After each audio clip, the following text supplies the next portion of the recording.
est refermé, à peine 5 minutes se sont écoulées.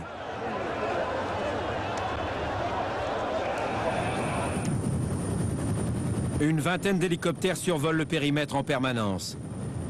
Ils surveillent tout débordement, ce qui ne manque pas.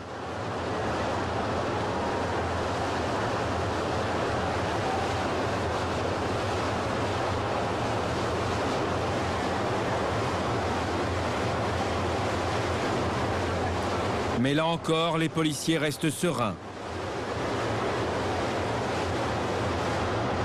Leur technique est parfaitement rodée. Ils laissent faire avant de reprendre le dessus.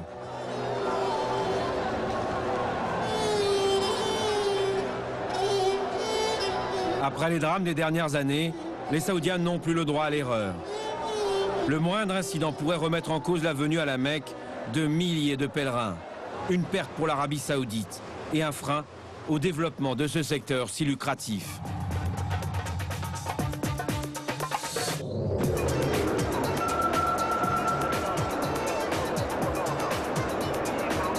Nous arrivons à la Mecque, dernière étape du grand pèlerinage.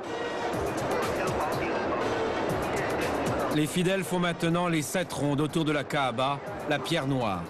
Dans cet espace, ils sont plus d'1 million de personnes, l'équivalent d'une ville comme Marseille.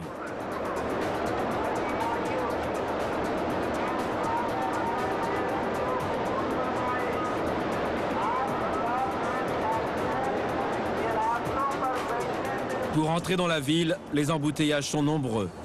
17 000 autobus ont été mobilisés depuis une semaine. Le docteur Atout a quitté Mina il y a plus de 4 heures. 4 heures pour 17 km, il est épuisé. Qu'est-ce qui s'est passé alors là? On est à 200 mètres de l'hôtel, il nous a demandé de faire demi-tour parce que ça bloque. Si on fait demi-tour, ça fait encore 6 heures de bus. Et ça fait 4 heures qu'on est dans le bus. Avec cette chaleur? Avec cette chaleur, et puis l'odeur, là, on a l'impression d'être à Mexico avec cette pollution.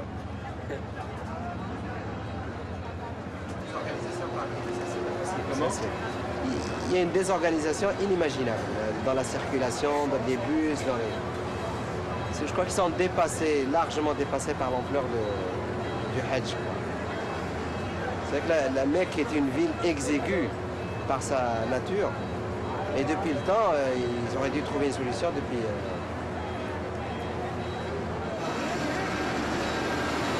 Pour faire 200 mètres, le bus mettra 1 heure de plus.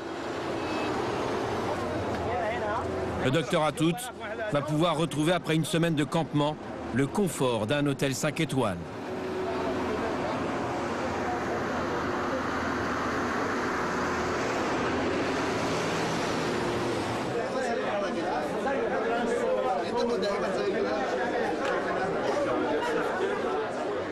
Là, on est au 04. Ah, c'est comme ça. Chambre 4, voilà. Deuxième tour, 10e étage, chambre 4. Ah, voilà. Salam alaikum. Salam alaikum. Voilà, on arrive à la chambre. Donc, ça a l'air d'être pas mal, finalement. Hein. Donc, je ne sais pas s'ils sont partagés, puisqu'on est 4. S'ils se sont déjà partagés les lits. 4 hommes. Votre femme n'est pas là. Bah, mon épouse n'est pas là, puisque c'est les conditions de l'agence de voyage. Enfin, je crois que 90% des Hajj choisissent la formule, finalement, homme à part, femme à part. Mais ce n'est pas interdit par la religion d'avoir un studio à 2. Hein. Ah, mais je crois qu'il y a une différence de 1 000 € par rapport au forfait habituel. Ah oui, oh là là là là là là là là, une vue magnifique. Rien que ça vaut 3 500 €. Il faut écouter le bruit de fond. Enfin, c'est incroyable, c'est incroyable. C'est comme une ruche.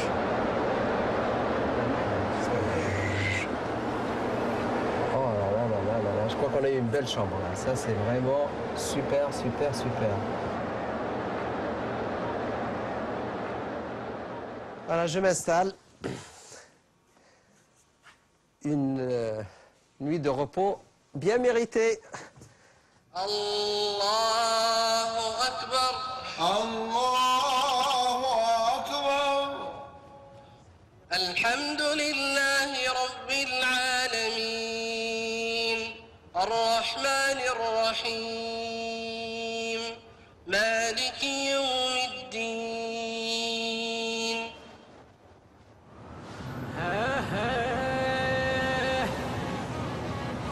رضوا ميمونة ويا دوار العاشقين أنا رحبة من حاطين.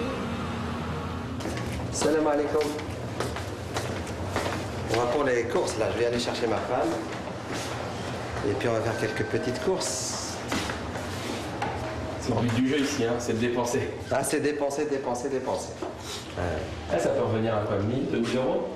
J'ai même des trucs que j'ai pas encore Moi, je utilisés dois l'année dernière. être pas très loin des 3000 euros en plus Du budget. du budget.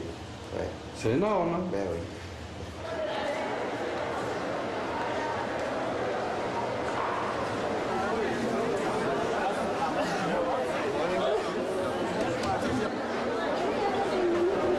Je crois qu'il n'y a pas un hôtel ici où il n'y a pas un centre commercial en bas. C'est systématique, même dans les grandes chaînes. Hein.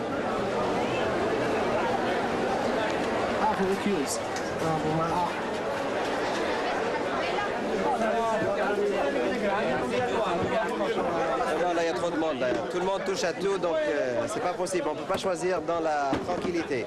Donc apparemment, il y a notre magasin en haut, on va y aller.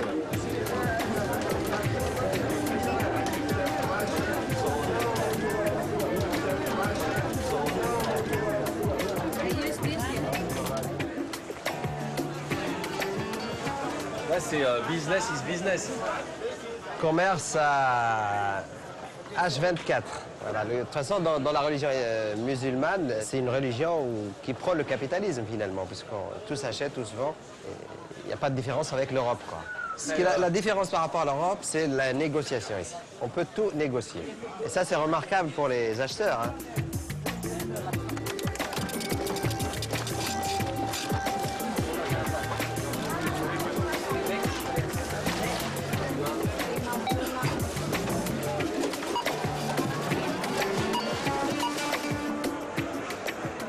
Ce qui est remarquable, c'est qu'ils ont des salles de prière dans les centres commerciaux.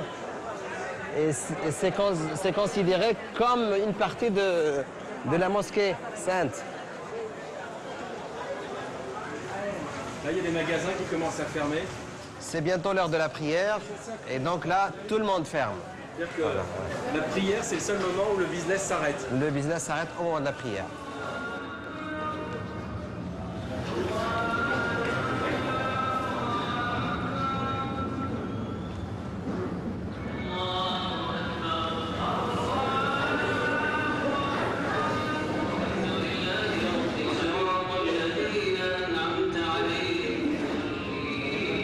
Une parenthèse qui ne va durer que 10 minutes. Ensuite, le business reprend ses droits.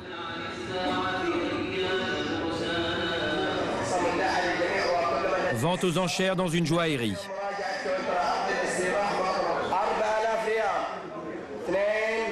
Des pièces serties de diamants, de pierres précieuses, des bagues, des colliers ou des bracelets en or. Ici, en une semaine, on fait la moitié du chiffre d'affaires de l'année.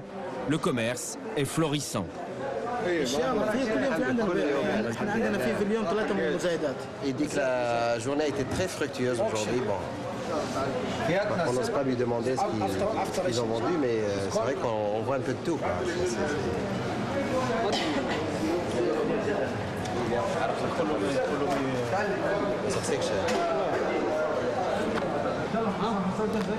Quand on vient au Hajj, c'est permis de faire du commerce. On a terminé notre Hajj et maintenant on peut acheter, on peut faire ce qu'on veut. Vous allez acheter pour combien? Ça dépend des occasions. Et c'est des milliers d'euros? Non, non. Des dizaines de milliers. Ah, moi, je vais être un peu plus modeste que le monsieur. Moi, je ne dépenserai pas des dizaines de milliers d'euros. Hein. Moi, j'ai Pas des dizaines de milliers. quelques... Non, pas des dizaines de milliers. Il ne faut pas exagérer. Mais à peu près.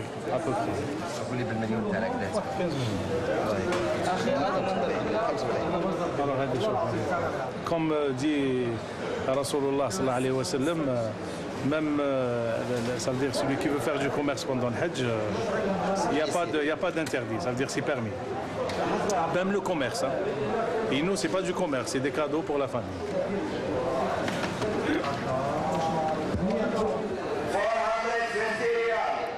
Déjà à l'époque du prophète Mahomet, en 570, la Mecque était un carrefour commercial. On venait de toute la péninsule arabique et d'ailleurs pour troquer, acheter, vendre.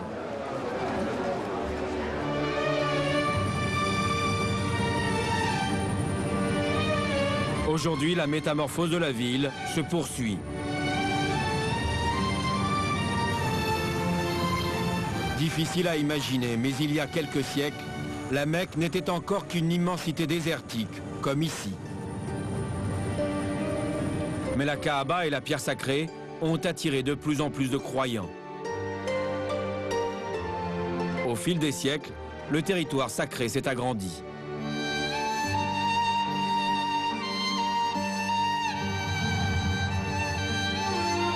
Aujourd'hui, les projets sont encore plus gigantesques. Voici des images de la Mecque telle qu'elle sera dans moins de 10 ans.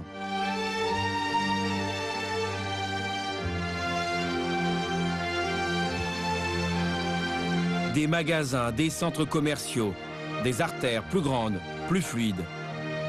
Une nouvelle mosquée plus futuriste et un TGV entre la Mecque et Médine, l'autre ville sainte du royaume.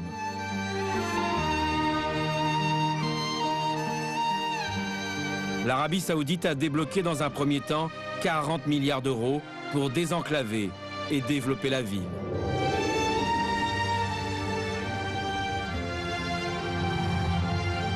Au lendemain du grand pèlerinage, nous sommes retournés à Arafat, à Mousdalifa et à Mina. Ces lieux saints où la veille encore, ils étaient des millions à communier.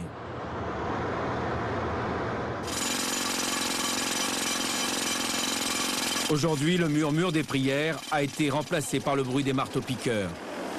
Partout des ouvriers, ils sont des milliers, une cinquantaine de nationalités, tous musulmans, et qui travaillent pour la même entreprise de travaux publics.